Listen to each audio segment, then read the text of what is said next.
ഫ്രണ്ട്സും കൂടി ഒന്ന് തലശ്ശേരിയിലോട്ടൊന്ന് പോവാട്ടോ. ചെറിയൊരു കറക്കം. ഞാൻ അവിടെ എത്തുമ്പോഴേക്കും എൻ്റെ 2 വാലുകളും അവിടെ ഉണ്ടായിരുന്നു. പിന്നെ ഞങ്ങൾ ഒട്ടും വൈകാതെ അങ്ങ് നടന്നു. ആദ്യം ഞങ്ങൾ പ്ലാൻ ചെയ്തത് ഒരു മൂവി കാണാനായിരുന്നു. പക്ഷെ നമ്മുടെ നിർഭാഗ്യവശാൽ ആ മൂവി അവിടെ ഉണ്ടായിരുന്നില്ല. അപ്പം നേരെ തൊട്ടടുത്തുള്ള നാരായണ ഹോട്ടലിൽ അങ്ങ് കയറി. നല്ല വാഴയിലയിൽ ചൂട് ഉച്ചയൂണും പിന്നെ നല്ല മാന്തൾ പൊരിച്ചതും ഉണ്ടായിരുന്നു കേട്ടോ. പിന്നെ നല്ല വരട്ടിയ ചിക്കനും കഴിച്ചു കഴിഞ്ഞപ്പോൾ ഞങ്ങൾ ഫുൾ ഹാപ്പിയായി. പിന്നെ അവിടെ നിന്ന് ഇറങ്ങി തൊട്ടടുത്തുള്ള മൊബൈൽ ഷോപ്പിലേക്ക് പോയി. അതും കഴിഞ്ഞ് ഫുട്പാത്തിലെ കൂടെ ഒരു നടത്തമായിരുന്നു. അങ്ങനെ നടക്കുമ്പോഴാണ് അവിടെ ഒരുപാട് കമ്മൽ വിൽക്കുന്നത് കണ്ടത്. പിന്നെ പെണ്ണുങ്ങളല്ലേ, നോക്കാതെ വരാൻ പറ്റുമോ? അങ്ങനെ അതും കഴിഞ്ഞ് നേരെ കടൽപ്പാലത്തേക്ക്. നല്ല തണുത്ത കടൽക്കാറ്റും കൊണ്ട് നടക്കാൻ നല്ല രസമായിരുന്നു.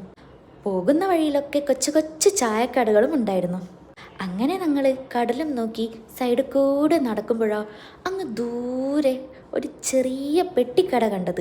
അവിടെയാണെങ്കിലോ ഒരുപാട് ഉപ്പിലിട്ട ഐറ്റംസും. അവിടുന്ന് 3-4 ഐറ്റംസ് വാങ്ങി.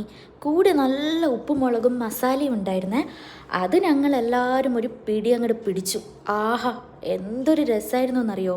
മാങ്ങ, നമ്മുടെ ചോളം, പിന്നെ നമ്മുടെ കൈതച്ചക്ക ഉണ്ടായിരുന്നു. അവിടുന്ന് അങ്ങനെ ഇറങ്ങി. പിന്നെ നമ്മുടെ പ്രധാന സ്പോട്ട് മാമുക്കായുടെ കല്ലുമ്മക്കായായിരുന്നു. അവിടെ ചെന്ന് നോക്കുമ്പോഴോ കടയും അടച്ചു. അങ്ങനെ പിന്നെ ഞങ്ങളെ മൂടൊക്കെ പോയി. പിന്നെയും ഞങ്ങൾ ഇറങ്ങി കടൽപ്പാലത്തേക്ക് പോയി. പോകുന്ന വഴിയിലൊക്കെ ഇരുവശങ്ങളിലായി നല്ല ചിത്രം വരച്ചിട്ടുണ്ടായിരുന്നേ. അതൊക്കെ കാണാൻ തന്നെ എന്തൊരു രസമായിരുന്നു എന്നറിയോ. ഞങ്ങൾ പിന്നെ ഒരുപാട് ഫോട്ടോസൊക്കെ എടുത്ത് നേരെ ഒരു കുഞ്ഞു ചായക്കടയിലേക്ക് പോയി. അങ്ങനെ അവിടെ നിന്ന് നല്ല ചൂട് ചായയും നല്ല മൊരിഞ്ഞ പഴംപൊരിയും കഴിച്ചു. ഇച്ചിരി കൊച്ചു വർത്താനൊക്കെ ഉണ്ടായിരുന്നു. അങ്ങനെ ഇന്നത്തെ നമ്മുടെ തലശ്ശേരി ട്രിപ്പ് ഇവിടെ തീരുകയാണ്. Bye guys.